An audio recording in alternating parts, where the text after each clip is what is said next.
જય શ્રી કૃષ્ણ અને હર હર મહાદેવ. મિત્રો, શિવભા ઓફિશિયલમાં તમારું સ્વાગત છે.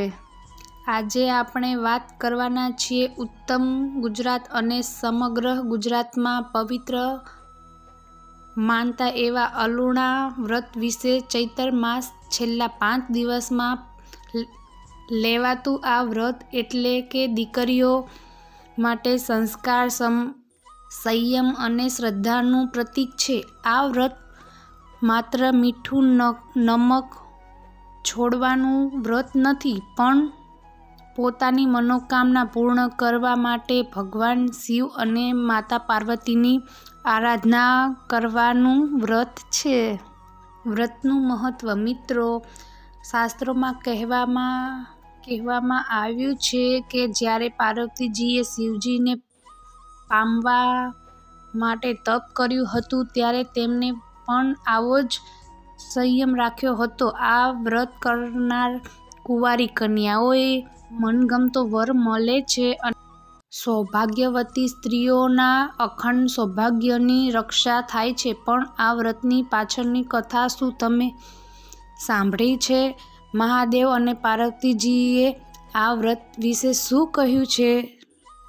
ચાલો આજે આપણે એ પવિત્ર વાર્તા સાંભળીએ જે પેઢીઓથી વ્રત કરનાર દરેક બહેન દીકરી સાંભળતી આવી છે. જો તમે પણ આ વર્ષ અલુણા વ્રત રહેવાના હોય તો કોમેન્ટમાં હર હર મહાદેવ જરૂર લખજો. તો ચાલો શ્રદ્ધાપૂર્વક સાંભળીએ અલુણા વ્રતની પવિત્ર વાર્તા. મિત્રો, આ વ્રતની વાર્તા શરૂઆત પહેલાં એક ખાસ વાત જાણી લો. આ 5 દિવસ દરમિયાન કુંવારી કન્યાઓ અને સૌભાગ્યવતી સ્ત્રીઓ મોરું એટલે મીઠું નમક વગરનું જમવાનું જમે છે. મીઠું છોડીને સંયમ રાખવો એ જ આ વ્રતની મુખ્ય કસોટી છે. એવું માનવામાં આવે છે કે જેવી રીતે મા પાર્વતીએ શિવજીને મેળવવા કઠોર તપસ્યા કરી હતી, તેવી જ રીતે આપણે પણ આપણા જીભના સ્વાદ પર કાબૂ રાખીને આ ભક્તિ કરવાની છે. ચાલો સાંભળીએ આ વ્રત પાછળની પવિત્ર વાર્તા. આ વ્રત ચૈત્ર માસના છેલ્લા 5 દિવસ, 3 દિવસ અથવા 1 દિવસ કરવામાં આવે છે. આ વ્રત કરનારને નાહી ધોઈ શંકર પાર્વતીનું પૂજન કરવું, એકટાણું કરવું, મીઠા વગરનું ખાવું, વાર્તા સાંભળવી, બ્રહ્મચર્યનું પાલન કરવું, રાત્રે ભોંય પથારી કરીને સૂવું. ત્યારે પાર્વતીજીએ કહ્યું, તમારા વગરના નિર્જન પર્વત ઉપર હું કેવી રીતે રહીશ? જુઓ દેવી, મારું વરદાન છે કે તમોને જ્યારે એકલું લાગે અને તમે ઈચ્છા કરશો ત્યારે મારું સ્મરણ કરજો, એટલે તમારે 2 પુત્રો થશે. આમ કહીને શંકર ભગવાન તો ચાલ્યા ગયા. પાર્વતીજીને એકલું લાગવા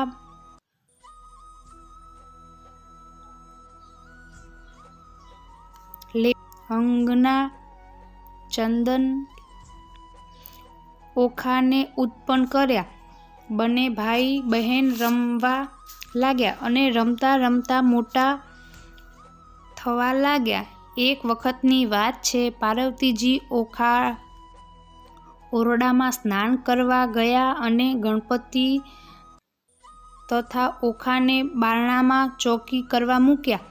આ બાજુ શંકર ભગવાન તપ કરતા હતા. ત્યાં નારદજી આવી ચડ્યા. આવીને કહ્યું, અરે મહાદેવજી, તમે તો સાવ ભોળા છો. તમે તો અહીં તપ કરો છો ને ઘરે પાર્વતીજીને 2 બાળકો થયા. આ સાંભળી શંકર ભગવાન ગુસ્સે થયા, એટલે ધુઆપુઆ થતા ઘરે પહોંચ્યા. ત્યારે ગણપતિજી અને ઓખા ઓરડાની બહાર ચોકી કરતા હતા અને પાર્વતી અંદર સ્નાન કરતા હતા. શંકર ભગવાનનો આવો વિચિત્ર વેશ જોઈને ગણપતિએ એમને ઘરમાં જતા રોક્યા. આથી શંકર ગુસ્સે થયા અને ત્રિશૂળ વડે ગણપતિનું માથું ઉડાડી દીધું. એવામાં પાર્વતીજી સ્નાન કરીને બહાર આવ્યા એટલે શંકર ભગવાને કહ્યું, જુઓ, આ તમારા પાપનું પરિણામ. અને ગણપતિનું અબ જોઈને પાર્વતીજી હૈયાફાટ રુદન કરવા લાગ્યા. એટલે શંકર ભગવાન બોલ્યા, મારી ગેરહાજરીમાં તમે આ સંતાનો સી રીતે ઉત્પન્ન કર્યા? આ સાંભળી પાર્વતીજી બોલ્યા, તમે યાજ્ઞા આપીને નહોતા ગયા કે એકલો લાગે તો 2 સંતાનો ઉત્પન્ન કરી લેજો. તરત જ શંકર ભગવાનને પોતાની ભૂલ સમજાઈ ગઈ અને તો તરત જ દોડ્યા. સામે હાથી મળ્યો એટલે તેનું માથું કાપી લાવ્યા અને ગણપતિના ધડ ઉપર મૂકીને એમને સજીવન કર્યા. અને પાર્વતીજીએ કહ્યું, આખા બ્રહ્માંડમાં ગણપતિનું પૂજન થશે અને એમની ગેરહાજરીમાં કોઈ શુભ કાર્ય નહીં થાય. આ આખો બનાવ જોઈ ઓખા તો ગભરાઈ ગઈ અને કોઠી પાછળ સંતાઈ ગઈ. ત્યાં ઊભી એ તો ધ્રુજતી હતી. આ પાર્વતીજીએ એને શોધી કાઢી અને શ્રાપ આપ્યા, તારો જીવ બચાવ્યો અને ભાઈને મરવા દીધો, તેથી તને શ્રાપ આપું છું કે તારું શરીર મીઠામાં મળી જજો અને તારો બીજો જન્મ રાક્ષસ કુળમાં થશે. પણ પછી એમને પસ્તાવો થયો અને કહ્યું, પણ તારા લગ્ન કોઈ દેવ સાથે થશે.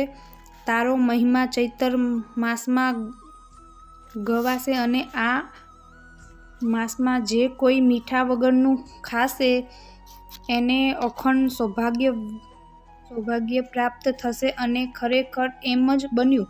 આ વ્રત પ્રભાવે ઓખાના લગ્ન અનિરુદ્ધ સાથે થયા. આ વ્રત કરનારને ઓખાની જેમ વ્રત ફળજો. હર હર મહાદેવ. જય શ્રી કૃષ્ણ. રાધે રાધે. તો અહીંયા આપણો વિડીયો પૂરો થાય છે. લાઈક, શેર, કોમેન્ટ અને સબસ્ક્રાઈબ કરી દેજો. તો આવા અવનવર તમને વિડીયો અમારા આવતા રહે તમારી ચેનલ ઉપર.